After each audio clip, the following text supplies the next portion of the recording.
नमस्कार दोस्तों, मैं राणा प्रताप सिंह आज 6 मई 2021 के डेली करंट अफेयर के सेशन में आप सभी का स्वागत करता हूं। आज मैं 3 टॉपिक पर चर्चा करने वाला हूं। पहला टॉपिक है भारत यूनाइटेड किंगडम वर्चुअल शिखर सम्मेलन। दूसरा टॉपिक है एशियाई विकास आउटलुक 2021 और तीसरा टॉपिक है विश्व अस्थमा दिवस 2021।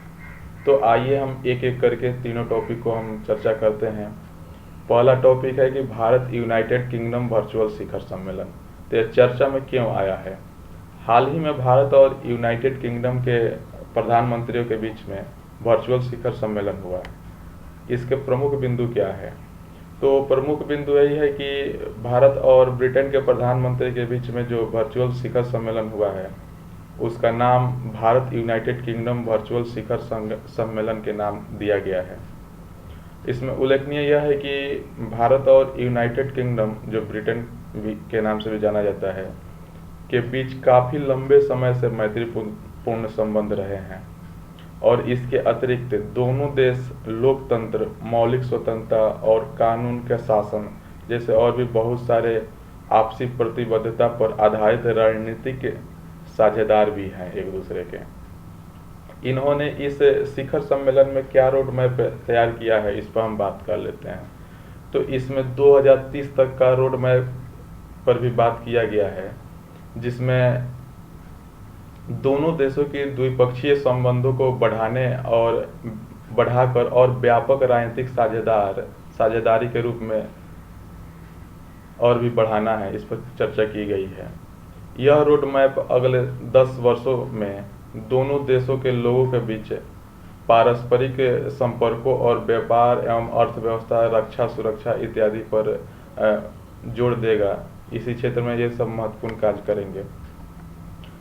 इसमें कोविड-19 महामारी से संबंधित भी आपसी सहयोग पर चर्चा किया गया है, जिसमें दोनों देशों के राजनेताओं ने कोविड-19 महामारी के मौजूदा स्थिति के खिलाफ लड़ाई में आपसी सहयोग पर भी चर्चा की है। इसमें भारत में कोविड-19 महामारी के दूसरे लहर जो चल रही है उस पर भी चर्चा की गई है, जिसमें यूनाइटेड किंगडम ने भारत की काफ़ी सहायता की है।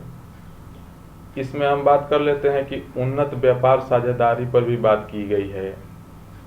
तो इस पे दोनों प्रधानमंत्रियों ने दुनिया के 5वीं और छठी सबसे बड़ी अर्थव्यवस्था के बीच व्यापार संभावनाओं को उन्मुख करने के साथ साथ 2030 तक द्विपक्षीय व्यापार को दुगुना से भी अधिक करने का महत्वाकांक्षी लक्ष्य तय किया गया है।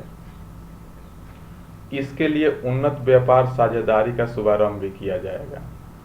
अब उन्नत व्यापारी साझेदारी ETP के एक हिस्से के रूप में भारत और यूनाइटेड किंगडम ने एक व्यापार एवं संतुलित FTA मुक्त व्यापार समझौता पर भी बातचीत करने के लिए एक रोड मैप पर सहमति जताई है।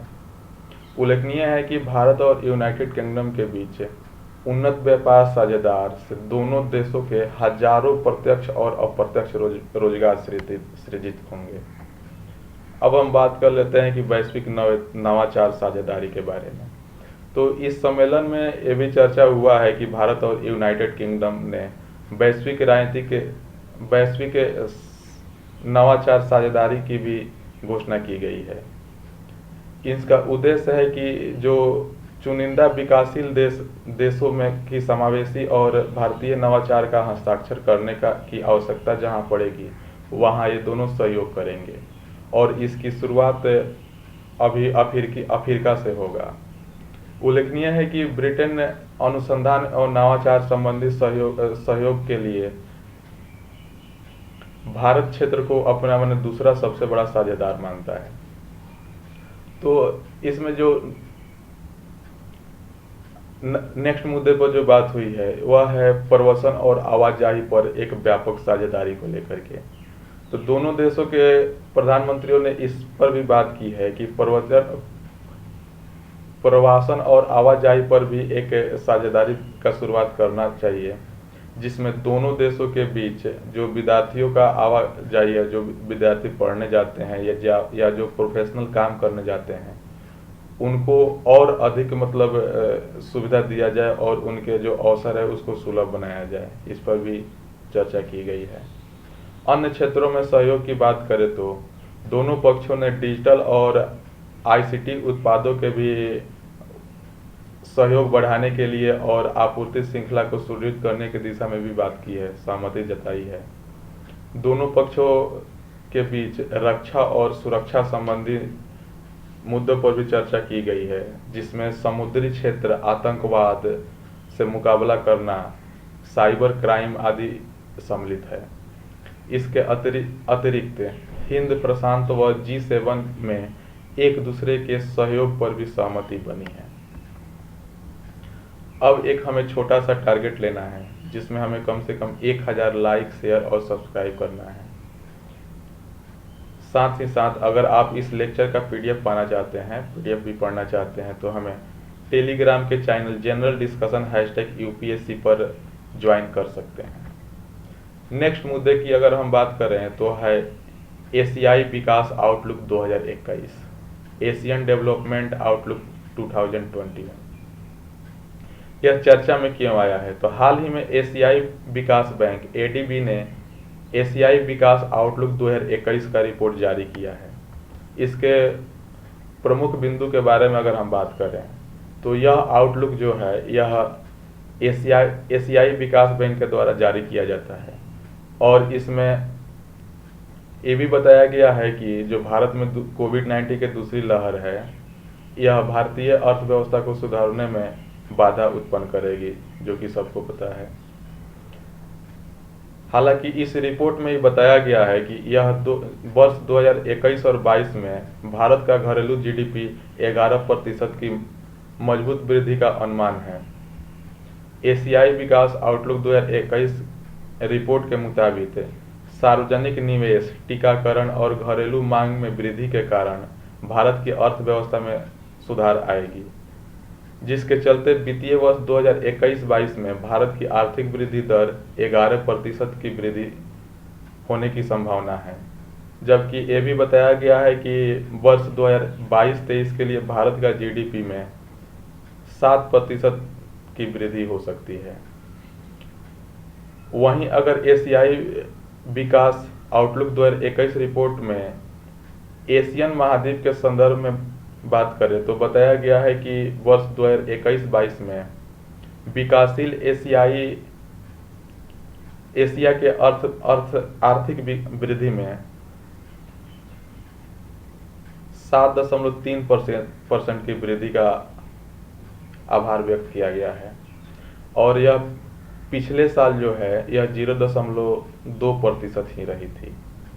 इस रिपोर्ट के मुताबिक कोविड-19 महामारी से वैश्विक रिकवरी और इस महामारी के टीकाकरण अभियान से सशक्त शुरुआत का लाभ एशियाई देशों के अर्थव्यवस्था को भी मिलेगा। अब हम बात कर लेते हैं कि एशियाई विकास आउटलुक क्या होता है, ADO। तो एशियाई विकास आउटलुक एशियाई विकास बैंक के द्वारा प्रति वर्ष जारी किया जाता है।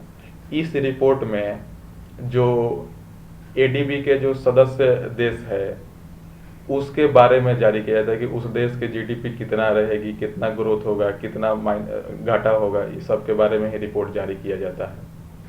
अगर हम बात करें एशियाई विकास बैंक के बारे में, ADB के बारे में, तो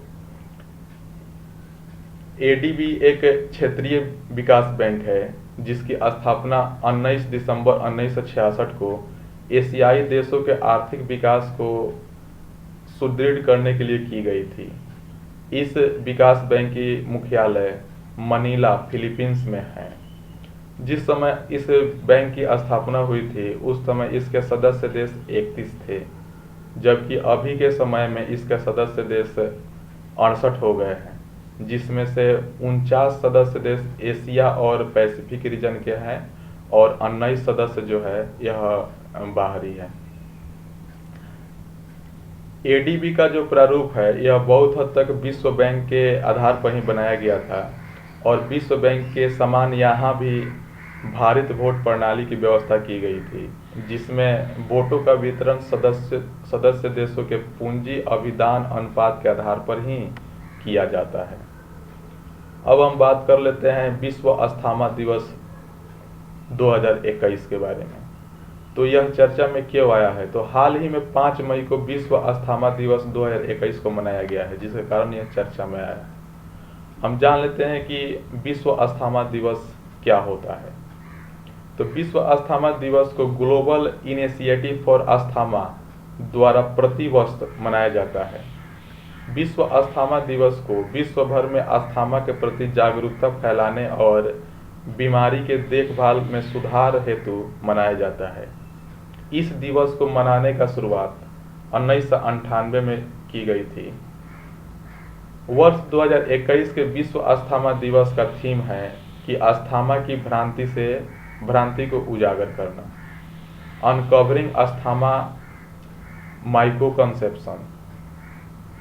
मिसकंसेप्शन। अब हम ग्लोबल इनिशिएटिव फॉर अस्थमा के बारे में जान लेते हैं। GINA क्या होता है? तो global initiative for asthma GINA वैश्विक स्तर पर एक चिकित्सा से संबंधित संगठन है। यह संगठन अस्थमा से संबंधित व्यापकता, रुग्णता और मृत्यु दर को कम करने के लिए वैश्विक स्तर पर सार्वजनिक स्वास्थ्य अधिकारियों और स्वास्थ्य देखभाल पेशेवरों और डॉक्टरों के साथ मिलकर काम करता है। ग्लोबल इनिशिएटिव फॉर अस्थमा जो है, इसकी स्थापना 1993 में की गई थी और इसकी स्थापना विश्व स्वास्थ्य संगठन WHO, national institute for health, national heart lung and blood institute के सहयोग से, ये तीनों संगठन के सहयोग से इसकी स्थापना की गई थी। अब हम जान लेते हैं कि थोड़ा सा अस्थमा क्या है। तो अस्थमा एक श्वसन संबंधित बीमारी है जिसमें हमें या किसी भी पर्सन को सांस लेने में परेशानी होने लगती है। अस्थमा से पीड़ित व्यक्ति के श्वसन नालियों में सूजन हो जाता है और श्वसन मार्ग सिकुड़ जाता है, जिसको हम माने आम भाषा में कहें तो जैसे बचपन में अगर बच्चे को निमोनिया होता है और जब वो बड़े हो जाते हैं या बुढ़ापे की स्थिति में उनमें दामा हो जाता है, उसी को अस्थमा भी कहते हैं। ठीक है, तो अब आज का लेक्चर यहीं पे समाप्त होता है। अभी के टाइम में कोरोना पेंडेमिक जो चल रहा है, आप सभी से निवेदन है कि घर में रहें, बहुत ज़रूरी हो तभी घर से बाहर निकलें और एकदम मास्क हमेशा लगाए रखें। धन्यवाद।